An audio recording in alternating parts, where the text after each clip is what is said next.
Dear President Emmanuel Macron, Minister Colonna, Minister Baerbock, Minister Aurescu, Madame Colonna, Madame la ladies ministre and Baerbock, gentlemen, Monsieur le ministre dear friends Aurescu, of Mesdames et Moldova. Messieurs, chers amis I'm happy de la to Moldavie, greet c'est un you plaisir pour in moi Paris today de vous accueillir at ici the à third Paris reunion à l'occasion of the de Moldova cette Support troisième réunion Platform. de la plateforme de soutien. This platform was launched by France, Germany, and Romania, and was joined by many other countries and organizations to help Moldova through a difficult time.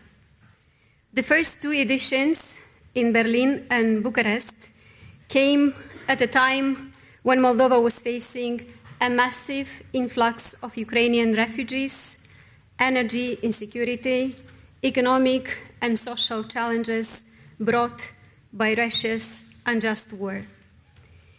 We are very grateful for your solidarity and the important pledges of support.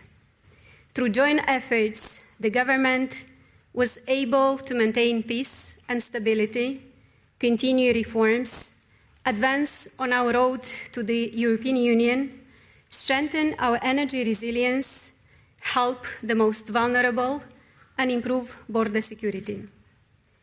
Along with Ukraine, Moldova is now connected to the European electricity network, and we are making progress on building a new electricity connection to Romania.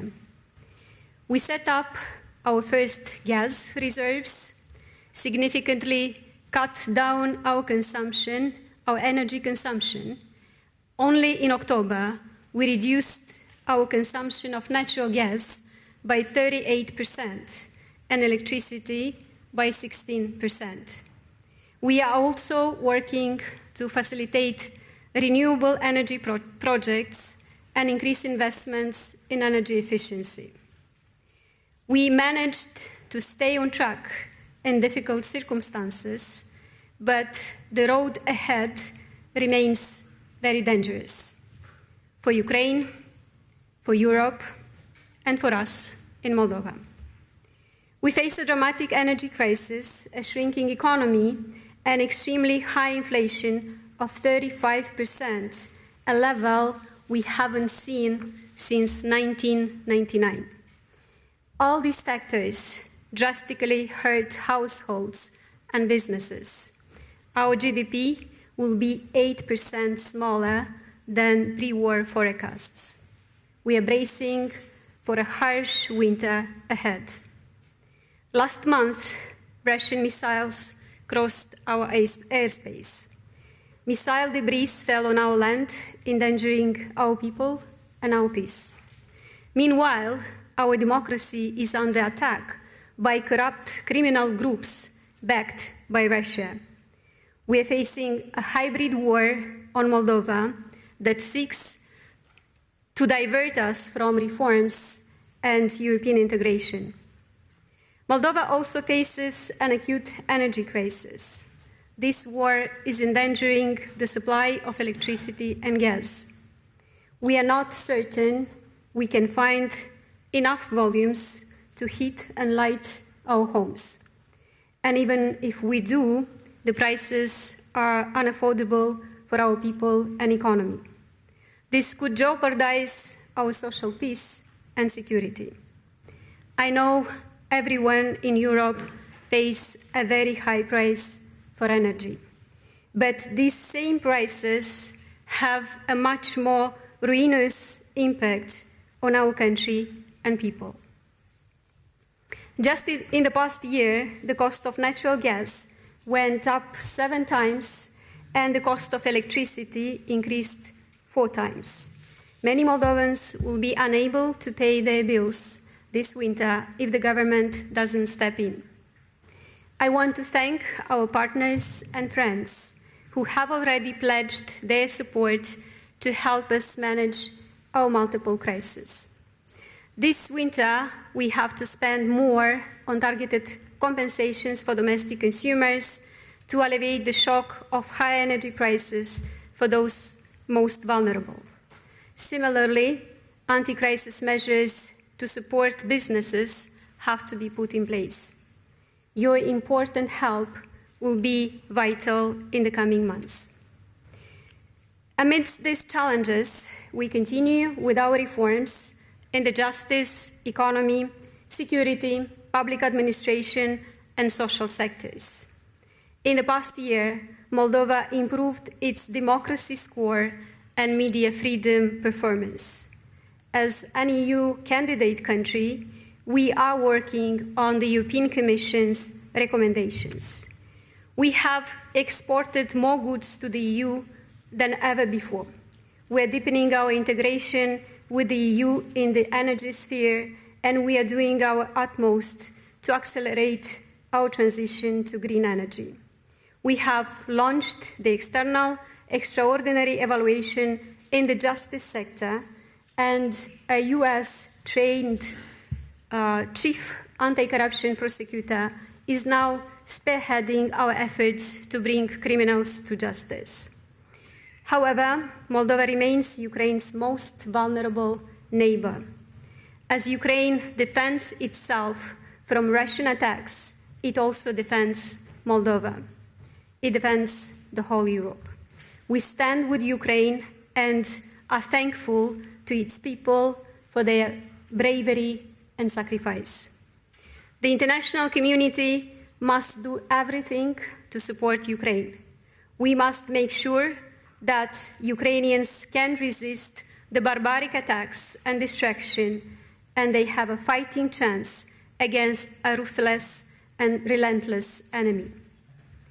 Moldova is at the forefront of emerging threats for the EU as a result of the war: smuggling of arms, drugs, goods, and people. We are a committed contributor to combating these risks, but we need to enhance our capabilities to protect Moldova and shield the EU from these risks. Our good cooperation with Frontex and Europol and the opening of a EU security hub in Chișinău this past summer are testimony to our progress towards our shared goals. But the effects of the war will be felt for decades ahead. We need to further strengthen the capacity of our police and law enforcement to deal with the consequences. Meanwhile, criminal groups that want to destabilize the political situation and topple the government are trying to undermine our efforts in the justice sector. Their attacks are part of the hybrid war waged against Moldova. One such group, which pays people to attend anti-government protests in central Chișinău every week, is funded directly by Russia. Such hostile actions are a retribution for Moldova's condemnation of the war, our standing with Ukraine, and for our European choice. We must work together to stop these groups. The United States recently sanctioned some of these individuals, but we need to do more to constrain the capacity of these groups to destabilize Moldova and the region. Therefore, I call on our partners in this platform, including the EU and its member states, to sanction the high-level corrupt criminals who are not only stealing public funds, but are directly threatening the stability and democracy of our countries. Ladies and gentlemen, dear friends, Moldovans choose democracy, peace, freedom, and the EU over autocracy, corruption, and war. Our society's will is strong, but our institutions remain weak. The coming winter months will test Moldova's resilience to the limit. The only way to succeed is with the backing of our partners. I thank French President Emmanuel Macron and his team for hosting the third reunion of the Moldova Support Platform in Paris today. Your consistent support has made it easier for Moldova to overcome its many challenges. Most importantly, it helped us put the country on a firm track towards the EU. We are immensely grateful for that. I also thank the co-chairs, Annalena Baerbock Catherine Colonna, and Bogdan Aurescu for their personal commitment to Moldova. I am grateful to all the countries and organizations represented here for their solidarity and concrete support to our people. The pledges announced here today will help us move forward with our reforms, keep social peace, maintain stability, and continue contributing to a more stable continent. We are looking forward to hosting this group of friends of Moldova in Chișinău next year for a next reunion of this support platform. Dear friends, the winter ahead will be difficult and the years ahead will not be easy for Ukraine, for Moldova, for Europe. Today, standing here with you in Paris, I am more confident than ever that we will succeed in bringing back peace on our continent. We will succeed in defending our democracies and liberties. I am also confident that Moldova will continue to stand as a proud member of our community of values, will join the European Union, and we will continue to work together for a stronger and more peaceful Europe. Thank you.